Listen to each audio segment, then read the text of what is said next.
اس کی روشنی میں ان سوالات کے جواب ہم کس طرح دے پائیں گے یا نہ دے پائیں گے، اس کی اور غور و فکر کی ہے۔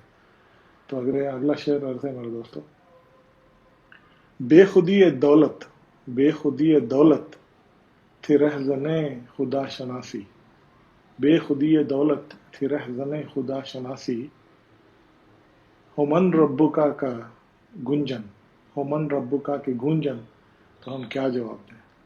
تو میں کہہ رہا ہوں کہ ہم یہاں پہ دولت کے نشے میں لطف ہو کے اللہ کو بھول جاتے ہیں۔ تو وہی کہہ رہا ہوں کہ جو رہزن کہتے ہیں رابر کو، تو یہ بے خودی دولت، یہ جو ہماری intoxication of wealth will make us forget God.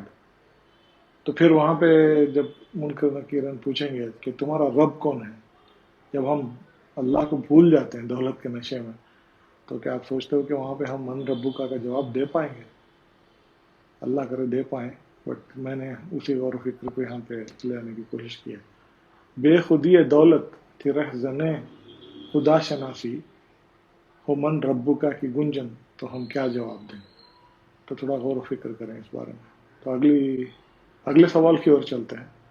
تو من ربو کا ہم نے ایڈریس کر لیا، تو اب من دینو کا کی بات آ رہی ہے نا، تو اس پہ چلتے ہیں۔ دوسرا شعر ہے: تسبیحوں کا جپنا، تسبیحوں کا جپنا ہو پرایا مال بھی اپنا، تسبیحوں کا جپنا پرایا مال بھی ہو اپنا، جب دینداری پوچھیں تو ہم کیا جواب دیں؟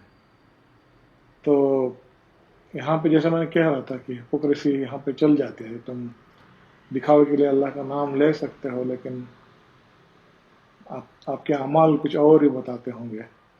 تو وہاں پہ جب وہ پوچھیں گے کہ تمہارا دین کون سا ہے، اس سوال کا صحیح جواب دے پائیں گے کہ اس کی اور غور و فکر کی ہمیں ضرورت ہے، کیونکہ یہ بہت آسان ہے کہ یہاں پہ ہم کہہ دیں ہمارا دین اسلام ہے، بٹ اسلام ایک سیدھے راستے کا نام ہے۔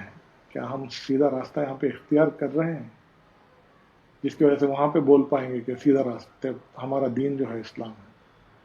تو اس اور میری غور و فکر کی ایک توجہ گئی ہے، تو دوبارہ ارشاد کر دیتا ہوں: تسبیحوں کا جپنا پرایا مال بھی ہو اپنا، پھر دینداری پوچھیں تو ہم کیا جواب دیں؟ تو اگلے شعر پہ چلتے ہیں دوستو۔ تو اب ہم اس سوال پہ جا رہے ہیں جہاں پہ حضور اکرم صلی اللہ علیہ وسلم کی پہچان کی بات آ رہی ہے۔ تو وہ ایک سوال ہے، تو ایک شعر عرض ہے جس کی روشنی میں ہم تھوڑا غور و فکر کر سکتے ہیں: جھٹلانا سنتوں کا، جھٹلانا سنتوں کا، اپنانا بدعتوں کا، جب مشتبہ طلب ہوں تو ہم کیا جواب دیں؟ تو جیسے کہ ہم یہاں پہ دیکھتے ہیں کہ ہم سنتوں کو جھٹلاتے جا رہے ہیں، ایک کے بعد ایک سنت کو ہم جھٹلا دیتے ہیں، وہیں پہ ہم ایک کے بعد ایک بدعت کو اپنا لیتے ہیں آسانی سے۔ تو کیا ہم اس سوال کا جواب اس وقت دے پائیں گے؟ ہم یہاں تو سنتیں جھٹلاتے ہیں، بدعتوں کو اپناتے ہیں، وہاں پہ اگر ہمیں حضور اکرم صلی اللہ علیہ وسلم کی پہچان اگر پوچھی جائے کہ تو کیا واقعی میں ہم دے پائیں گے؟ تو اس شعر کے ذریعے اس غور و فکر کی اور میں آپ کو متوجہ کرنے کی کوشش کر رہا ہوں۔ تو لہٰذا دوبارہ عرض ہے: جھٹلانا سنتوں کا، اپنانا بدعتوں کا، جب مشتبہ طلب ہوں تو ہم کیا جواب دیں؟ تو اگلی شعر کی اور چلتے ہیں میرے دوستو۔ اب ہم رہنمائی کی اور کے سوال کے بارے میں ہم عرض کر رہے ہیں: ہے الہدا گل پوشیدہ، ہے الہدا گل پوشیدہ، نہ پڑھا دنوں ماہ گزشتہ، پوچھے ہیں رہنما کون، پوچھے ہیں رہنما کون، تو ہم کیا جواب دیں؟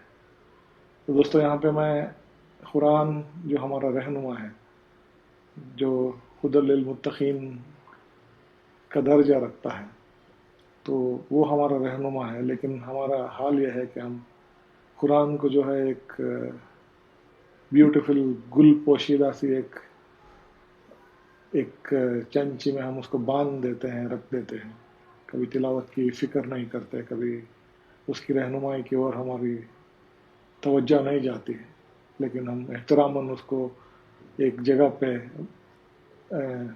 رکھ کے یہ سوچتے ہیں کہ اس کا احترام ہم کر رہے ہیں. لہٰذا اگر یہ سوال وہاں بھی پوچھیں کہ تمہارا رہنما کون تھا، تو کیا ہم قرآن و حدیث کے بارے میں کمٹمنٹ کے ساتھ کچھ بتا پائیں گے کہ آپ سوچتے ہیں کہ ہو پائے گا؟ تو اس اور توجہ کی میں نے ایک کوشش کی ہے شیئر کے ذریعے. تو دوستو، میں نے سوالوں کا سلسلہ بیان کر دیا ان چند اشاروں میں. اب میں میری خود کی ایک کیفیت بیان کر رہا ہوں آخری شعر میں. عرض ہے سلیم بڑا پریشان، ہے سلیم بڑا پریشان انجام امتحان سے، ہے سلیم بڑا پریشان انجام امتحان سے، ہوئی پیچ و تاب ہمیں ہوں تو ہم کیا جواب دیں. تو میں کہہ رہا ہوں کہ جب ایک سیریس جائزہ میں لیتا ہوں کہ کیا میں واقعی میں ان سوالوں کا جواب دے پاؤں گا، تو اعمال کی وجہ سے کنفیوژن رہتا ہے. ہم گنہگار بندے ہیں تو یہ کنفیوژن رہتا ہے. تو میں وہی یہاں پہ کہہ رہا ہوں کہ پیچ و تاب تو ہوتی ہے ہر ایک انسان میں، تو وہ مجھے بھی ہوتی ہے. تو اللہ کرے کہ ہم اس دن بڑی کامیابی حاصل کریں، اپنے اعمال کو درست کرتے ہوئے جائیں، اور ان سوالوں کا آسانی سے ہم جواب دے پائیں. اللہ سے یہی دعا کرتے ہیں. اور اسی کے ساتھ یہ نشست کو میں یہیں پہ اختتام کرتا ہوں. آخر دعوانا الحمدللہ رب العالمین.